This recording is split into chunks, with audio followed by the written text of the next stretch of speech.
Now we start with the equity and bond valuation.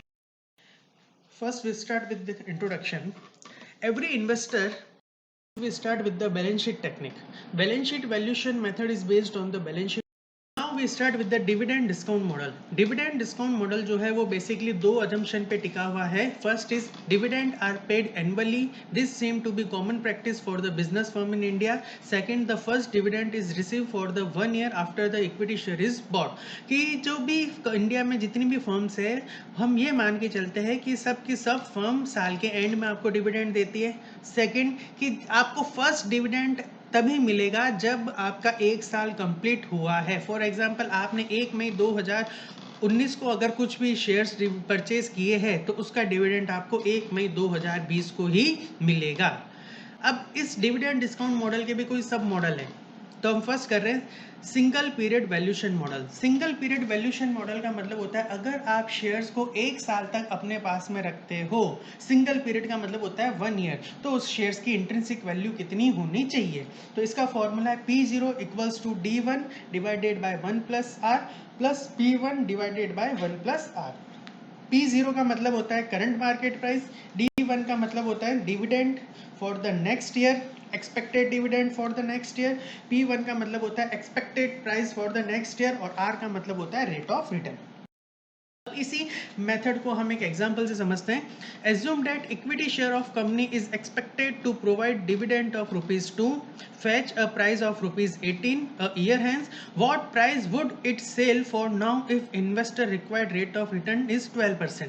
एक company है वो आने वाले टाइम में ₹2 का आपको डिविडेंड देगी और आने वाले साल में उसकी प्राइस ₹18 हो जाएगी शेयर्स की. अब वो आपसे ये पूछ रहे कि आज की डेट में कंपनी की शेयर्स की प्राइस कितनी हो कि ताकि मैं उसको अगले साल अगर सेल करूं तो डिविडेंड और कैपिटल गेन मिलके मेरा ओवरऑल रिटर्न 12% का हो जाए. इसका मतलब मुझे आज की प्राइस कैलकुलेट करनी है, करंट प्राइस कैलकुलेट करनी है. P0 I have to calculate. तो P0 का फॉर्मूला मैंने आपको बताया था, P0 equals to D divided by 1 plus R plus P1 divided by 1 plus R. तो ये वैल्यू आपको पुट करनी है और आपकी वैल्यू आ जाएगी 17.86. नेक्स्ट है multi period valuation model. Multi period valuation model का मतलब होता है जब आप शेयर्स को एक साल से ज्यादा के लिए अपने पास में रखते हो तो हम कौन सा मेथड फॉर्मूला अप्लाई करते हैं, मल्टी पीरियड वैल्यूएशन मॉडल. इसका क्या फॉर्मूला है, D1 divided by 1 plus R, D2 divided by 1 plus R की power 2 plus D3 divided by 1 plus R की पावर 3. और ये फॉर्मूला जब तक चलेगा जब तक आप शेयर्स को सेल नहीं कर देते. D1 का मतलब होता है expected dividend for the next year, D2 का मतलब होता है एक्सपेक्टेड डिविडेंड आफ्टर ईयर, मतलब एक साल बाद में कितना डिविडेंड मिलेगा. D3 का मतलब होता है 2 साल बाद में आपको कितना डिविडेंड मिलेगा और R का मतलब होता है rate of return. Next method is zero growth model.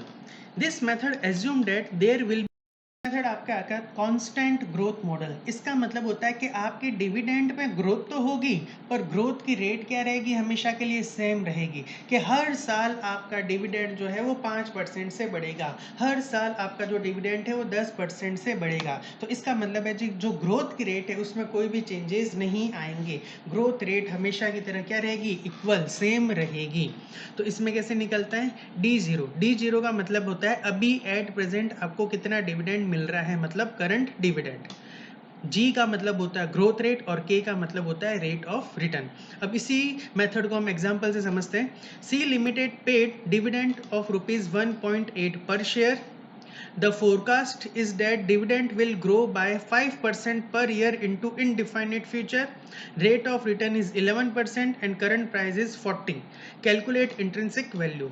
तो इस फॉर्मूले में हम अप्लाई करते हैं D0 1.8 मल्टीप्लाई किससे करना है आपको 1 प्लस जी, मतलब 1 प्लस जी कितनी है 5% 0.05. इसको डिवाइड करना है k माइनस जी, k है 11% रेट ऑफ रिटर्न, g है 5% ग्रोथ रेट. तो आपकी वैल्यू आएगी 31.5, मतलब 31.5 रुपए की चीज मार्केट में कितने में मिल रही है आज की डेट में, 40 रुपए में. तो ये क्या हो गया आपके ओवर प्राइस्ड.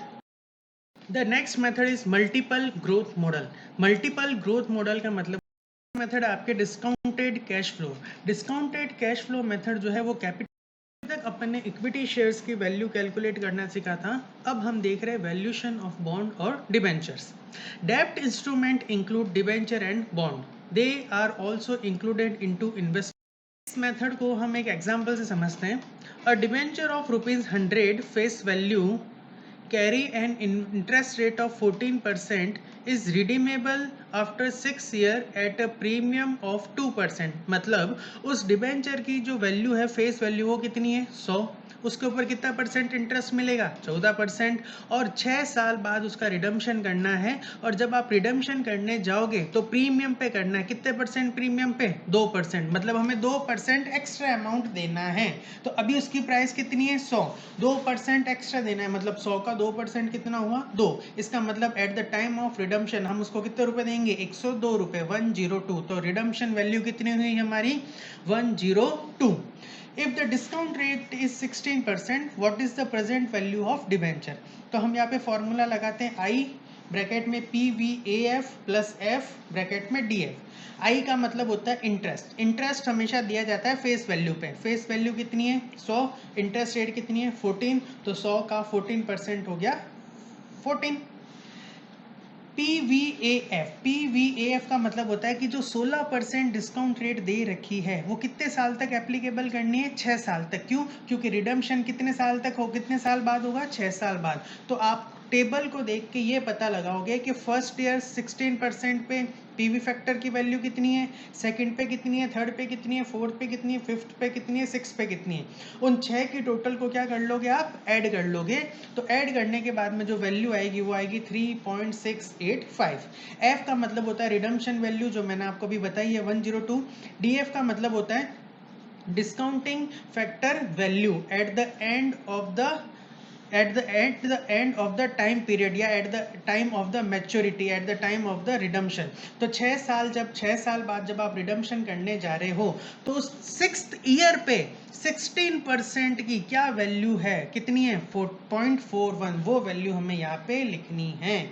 तो इसकी वैल्यू कितनी आएगी टोटल 93.41. नेक्स्ट मेथड होता है yield to maturity. It is a IRR of bond and is discount rate that is equal to the present value of bond cash flow to the bond's current market price. ये बताता है कि discounting factor rate कितनी हो या interest rate कितनी हो ताकि हमारे बॉन्ड का कैश फ्लो और उसकी करंट मार्केट प्राइस दोनों इक्वल आ जाए. IRR आपने कैपिटल बस्टिंग में पढ़ा था कि IRR का मतलब होता है इंटरनल रेट ऑफ रिटर्न, जहां पे मेरी कॉस्ट और इनकम दोनों क्या होती है इक्वल. तो यहाँ पे हम ये देख रहे हैं कि कितना परसेंट डिस्काउंटिंग फैक्टर हो या कितने परसेंट इंटरेस्ट रेट हो ताकि हमें जो कैश फ्लो मिल रहा है डिबेंचर से वो और उसकी मार्केट प्राइस वो दोनों क्या आ जाए इक्वल आ जाए.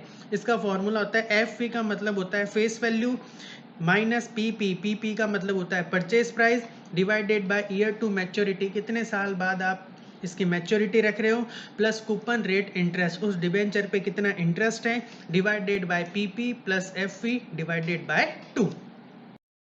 मेथड को हम एक क्वेश्चन से समझते हैं. A government of India